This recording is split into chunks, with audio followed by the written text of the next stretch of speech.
بسم اللہ الرحمن الرحیم۔ آخر کون کرے گا تم سے شادی الزبا؟ کیا تمہارا یہی ارادہ ہے کہ تم عمر بھر اپنی والدان کے کندھوں کا بوجھ بن کر بیٹھی رہو؟ اپنے ارد گرد دیکھو لڑکیاں کیسی ہوتی ہیں۔ ابھی تمہاری عمر ہی کیا ہوئی ہے کہ تم نے چہرے پہ نقاب اور ہاتھوں میں دستانہ چڑھا لیا؟ میری مانو تو یہ سب چھوڑ چھاڑ کر ایک نارمل زندگی گزارنے لگو۔ ایک بات تمہاری شادی ہو جائے گی تو کرتے رہنا یہ پردہ وردہ۔ یہ سب باتیں کوئی اور نہیں بلکہ میری سگی خالہ کہہ رہی تھیں۔ میں ان کی بیٹی کی شادی میں گئی تھی، تب انہوں نے میرے برقعے کو قابل اعتراض جانا تھا۔ صرف وہی نہیں بلکہ شادی میں موجود تمام لوگ ہی مجھے عجیب سی نظروں سے دیکھ رہے تھے اور مجھ پہ جملے کس رہے تھے۔ خالہ کی باتیں سن کر میں بولی، خالہ میں ایک بالکل ہی نارمل زندگی گزار رہی ہوں۔ مجھے امید ہے کہ اس پردے میں اللہ کو اچھی لگتی ہوں گی اور کسی کی مجھے کوئی پرواہ نہیں۔ خالہ نے منہ بنا لیا تھا۔ سچ کہوں تو میرا یہی عقیدہ ہے کہ دنیا کی ہر ایک چیز میرے رب کے ہاتھ میں ہے۔ جب ہم اللہ کے ہو جاتے ہیں تو پھر وہ ہر چیز کو ہمارے تابع کر دیتا ہے۔ خیر، شادی میں موجود لوگوں کی باتیں سن کر امی بھی کچھ اداس سی ہو گئی تھی۔ وہ کہنے لگی، تم یہ برقع پہن کر میرا مذاق بنوا رہی ہو۔ سب یہی کہہ رہے ہیں کہ میں نے اپنی بیٹی کو بہت کس کر رکھا ہوا تھا، جس کے نتیجے یہ ایسی ہو گئی ہے۔ لوگوں نے تو یہ بھی کہنا شروع کر دیا کہ ضرور تم میں کچھ ایسی خامی ہوگی جس کو تم برقعے وغیرہ سے چھپا رہی ہو۔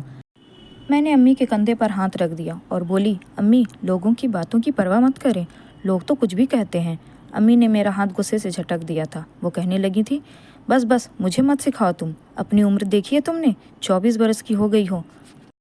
اگر یہی حالات رہی تو گھر بیٹھے بیٹھے ہی بوڑھی ہو جاؤ گی، مگر کوئی تمہیں پوچھے گا بھی نہیں۔ یہ پردے وغیرہ کو ابھی فی الحال کے لیے چھوڑ دو، اللہ سے معافی مانگ لینا۔ ویسے بھی تو دن بھر میں ہم ایسے 20 کام کرتے ہیں جو اللہ کے احکام کے خلاف ہوتے ہیں۔ میں بولی، امی کم از کم ہمیں اس برائی سے تو بچنا چاہیے نا جس کی گواہی ہمارا دل دے رہا ہو۔ مجھے اس تقویر میں آئی ہوئی کسی لڑکی سے کوئی مسئلہ نہیں، کوئی سر پہ دوپٹہ اوڑھتی ہو یا نہ اوڑھتی ہو، مجھے اس سے کوئی سروکار نہیں۔ مجھے امید ہے کہ جس طرح میرے اللہ نے مجھے ہدایت دی ہے باقی لڑکیوں کو بھی ضرور دے گا۔ امی کہنے لگیں، الزبا تم گھر چلو، میں تمہارے باپ سے بات کرتی ہوں۔ میں امی کے ساتھ خالہ کے گھر 3 دن رہی تھی۔ یہ 3 دن مجھ پر بہت ہی بھاری گزرے تھے۔ ہر انسان نے ایڑی چوٹی کا جوڑ لگا لیا تھا کہ میں کسی نہ کسی طرح یہ پردہ چھوڑ دوں۔ میں گھر واپس گئی تو ذرا سکون کا سانس آیا تھا، مگر یہاں بھی امی نے مقدمہ کھول لیا تھا۔ وہ ابو سے کہنے لگی کہ آپ کی بیٹی نے میری ناک کٹوا دی۔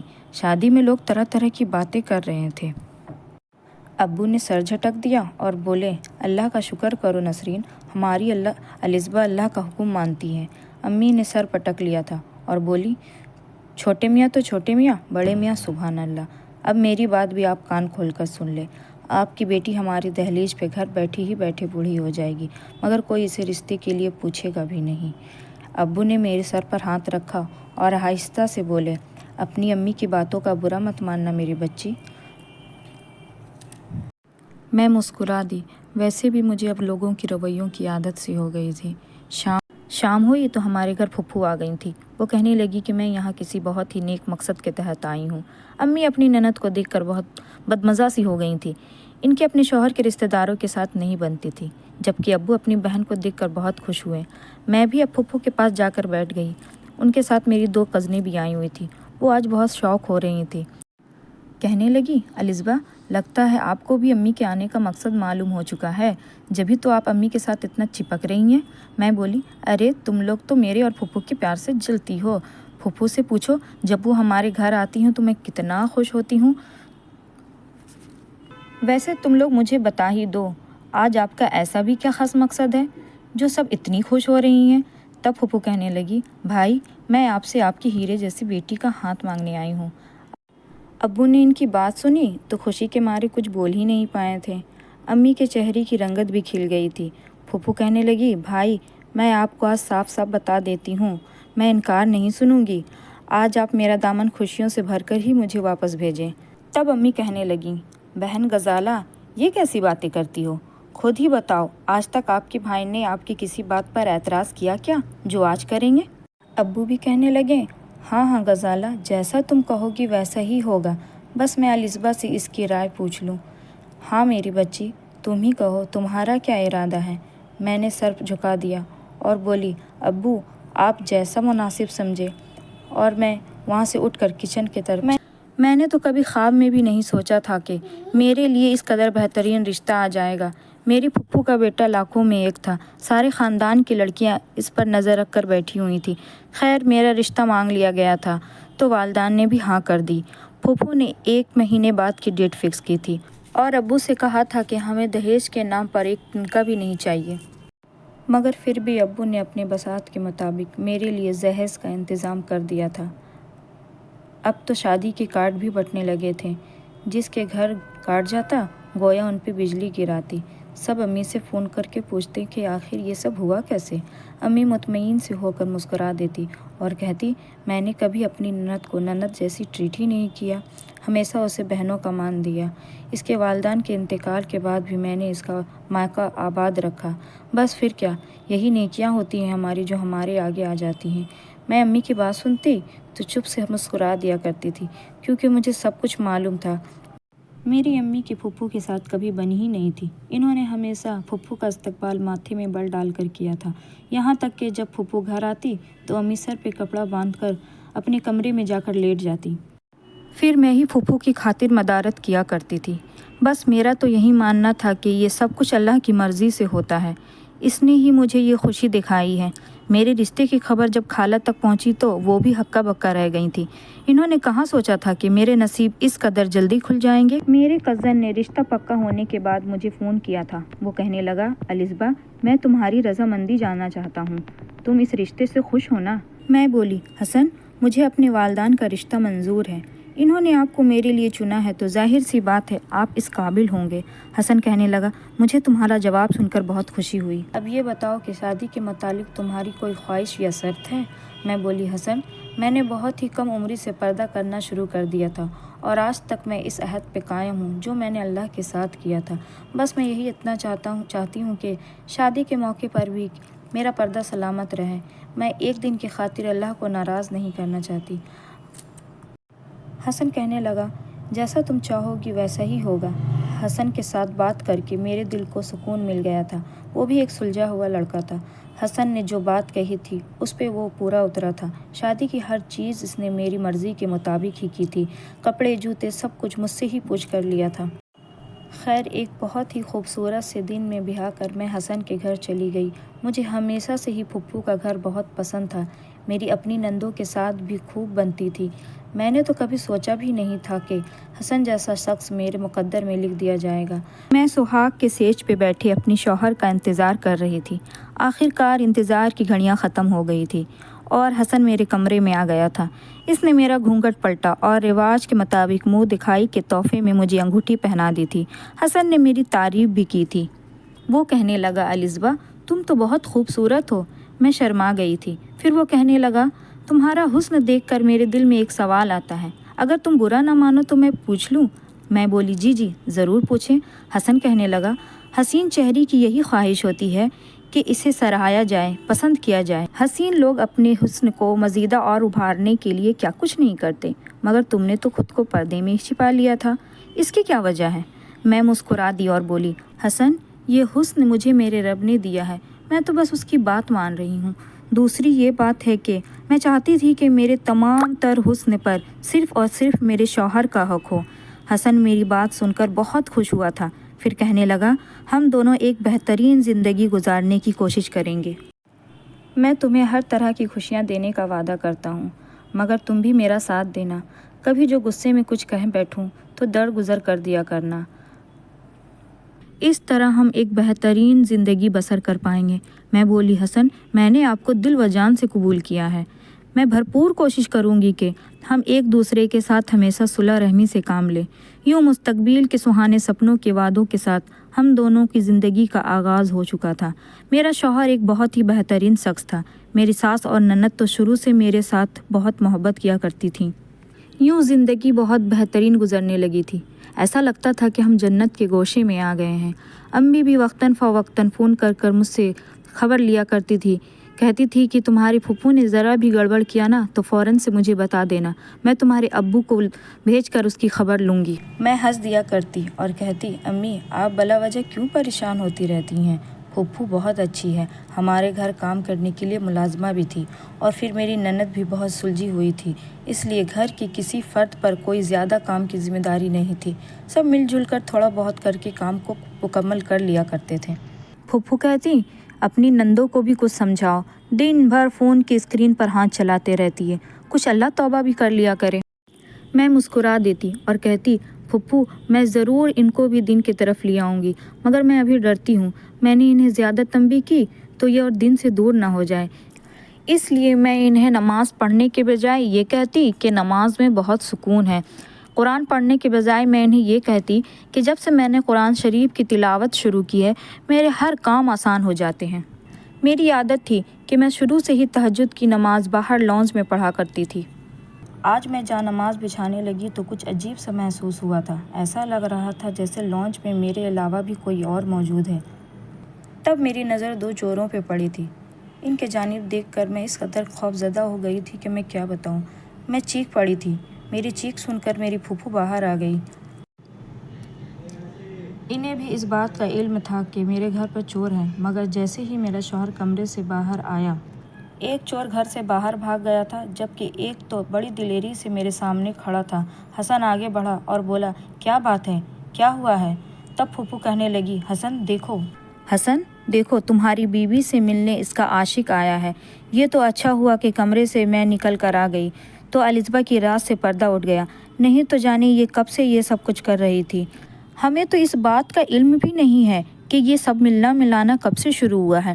میں پھپھو کی بات سن کر بڑے سکتے میں آ گئی تھی، مجھ سے تو کچھ بولا بھی نہیں جا رہا تھا، بڑی مشکل سے میں نے یہ کہنے کی قابل ہوئی، پھپھو آپ یہ سب کیا بول رہی ہیں، آپ کو کچھ علم ہے، آپ مجھ پر اتنا بڑا الزام کیوں لگا رہی ہیں؟ پھپھو نے تو جیسے اپنی آنکھیں ماتھے پر ہی رکھ لی تھی، وہ کہنے لگی، تم مجھے بہت عزیز ہو الزبا، مگر اس کا یہ مطلب نہیں کہ میں تمہاری وجہ سے اپنی اولاد کو تکلیف دوں۔ حسن بڑی حیرت سے مجھے دیکھ رہا تھا، میں اس کے جانب بڑھی اور بولی، حسن پھپھو کو کوئی غلط فہمی ہوئی ہے۔ تب وہ چور بولا، الزبا گھبراؤ نہیں، اچھا ہوا ہمارا راز سب کے سامنے آ گیا، اگر تمہارا شوہر تمہیں طلاق دے دے گا تو میں تمہیں اپنا لوں گا۔ میرا شوہر اس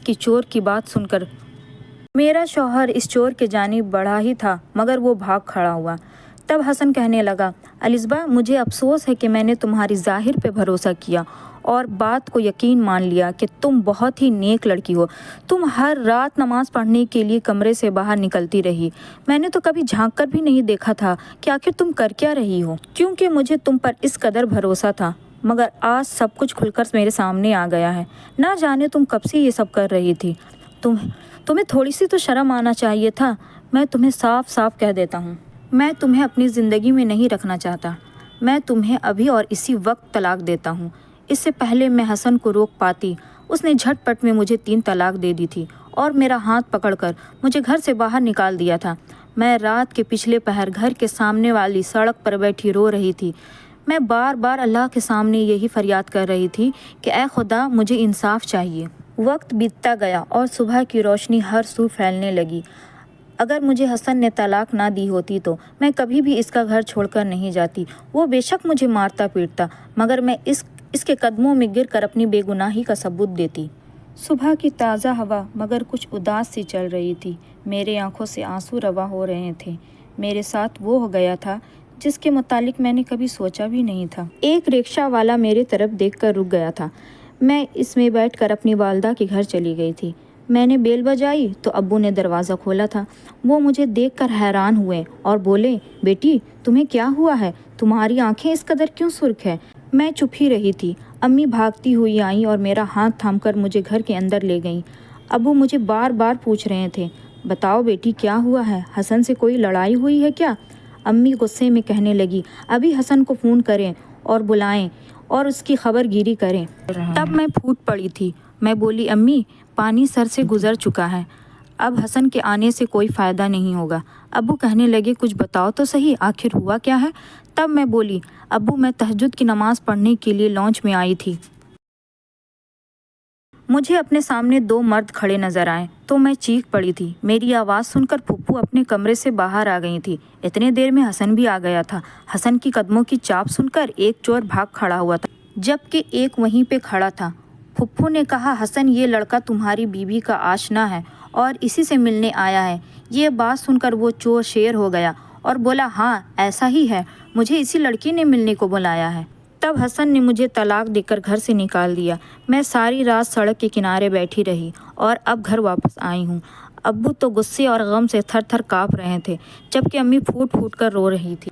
وہ بولی، یہ دیکھیں افضل، آپ کی بہن نے کتنا ظلم کر دیا میری بچی کے ساتھ۔ اس نے یہ سب کچھ جان بوجھ کر کیا ہے۔ اس نے ہی ان لڑکوں کو بلوایا ہوگا تاکہ میری بچی کو طلاق دلوا سکے۔ ابو کی آنکھوں میں آنسو آ گئے تھے۔ انہوں نے پھپھو کا نمبر ملایا مگر ان کی جانب سے کوئی کال اٹینڈ نہیں کر رہا تھا۔ ابو بھی بار بار فون کرتے رہے تھے۔ آخر کار پھپھو نے فون اٹھا ہی لیا تھا۔ ابو غصے سے بولے، اچھا غزالہ، تو تم نے میری بیٹی کو رات میں رنگے ہاتھ پکڑ لیا؟ ہاں؟ ابو کی بات ابھی بیچ میں ہی رہ گئی تھی کہ امی نے فون اچک لیا۔ امی بولی، غزالہ، جو 2 لڑکے تمہارے گھر آئے تھے نا، یقیناً وہ دونوں تمہاری بیٹیوں سے ملنے آئے ہوں گے۔ تم نے میری بچی پہ الزام کیسے لگایا؟ میری بچی پردے دار، حیا دار، اور تمہاری بیٹیاں گلی کوچوں میں ننگے سر پھرنے والی۔ امی بولتی جا رہی تھی، پھپھو نے فون کاٹ دیا تھا۔ امی ابو سے کہنے لگی، آپ کی بہن نے اپنی بیٹیوں کی غلاظت میری پھول جیسی بچی پہ ڈال دی ہے۔ میں نے نفی میں سر ہلا دیا۔ میں بولی، امی ایسا نہیں ہے، وہ لڑکیاں برے کردار کی مالک نہیں ہیں، آپ ان پر الزام مت لگائیں۔ امی مجھے گھورنے لگی تھی۔ میں چپ چاپ اپنے کمرے میں جا کر لیٹ گئی تھی۔ امی نے ناشتے کا پوچھا تو میں نے انہیں ٹالنے کے لیے بول دی، امی میں ساری رات کی جگی ہوئی ہوں، ابھی سونا چاہتی ہوں، مجھے تنگ مت کیجیے گا۔ میں اپنے کمرے میں آ کر لیٹ گئی تھی۔ بڑی دیر آنسو بہانے کے بعد میری آنکھ لگ گئی تھی۔ جب سو کر اٹھی تو ہر سو اندھیرا پھیلا ہوا تھا۔ میں نے موبائل اٹھا کر وقت دیکھا تو شام کے 7 بج رہے تھے۔ مجھے حیرت ہوئی تھی کہ میں اتنی دیر کیسے سو رہی تھی۔ تب مجھے احساس ہوا تھا کہ مجھے انجان نمبر سے میسج آئے ہوئے تھے۔ میں نے کھول کر دیکھا تو دنگ رہ گئی، کیونکہ مجھے کسی نمبر سے واٹس ایپ پہ بہت ساری تصویریں آئی ہوئی تھیں۔ رات جو لڑکے ہمارے گھر آئے تھے، ان میں سے ایک جس نے کہا تھا کہ وہ مجھ سے ملنے آیا ہے، ہسپتال میں پڑا ہوا تھا اور پٹیوں میں جکڑا ہوا تھا۔ اس کی حالت بہت خراب تھی، ایسا لگ رہا تھا کہ وہ اپنی آخری سانسیں لے رہا ہے۔ نیچے معافی کے میسج بھی آئے ہوئے تھے۔ میں نے ہسپتال کا نام نوٹ کر لیا تھا۔ پھر میں امی سے بولی، آپ میرے ساتھ جلدی چلیں۔